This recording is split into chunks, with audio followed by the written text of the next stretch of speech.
Daktai, jūs apžiūrėjot jį?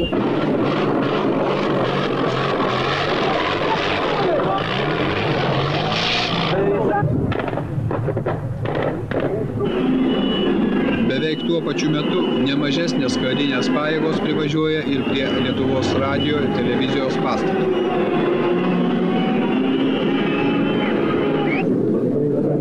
Aukščiausioje taryboje jau žinojo, kas vyksta. Rūmų viduje esantys savanoriai ruošiasi gintis, jei kariškiai sugalvotų pulti.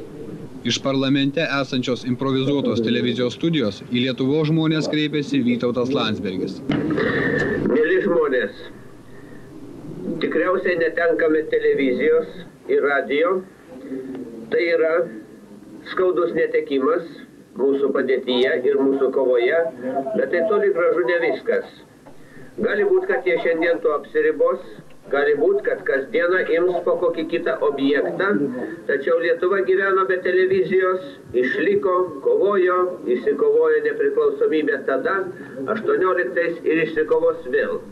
Aš noriu Jums pasakyti, kad užsienyje yra Lietuvos vyriausybės ir mano pilnai įgalioti atstovai. Visų pirma, užsienio reikalų ministras Saudargas, taip pat mūsų pasiuntinys Vašingtone Stasys Lozoraitis, yra deputatų ir mes žinome, kad jeigu ir bus neleidžiama vykdyti valdžios, teisėtos valdžios Lietuvoje, parlamentui ir vyriausybei, ji bus atstovaujama pasaulyje kitur.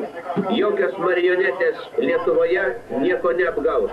Niekas neturi vykdyti jų įsakymų ir dalyvauti jų kokioje nors valdžioje.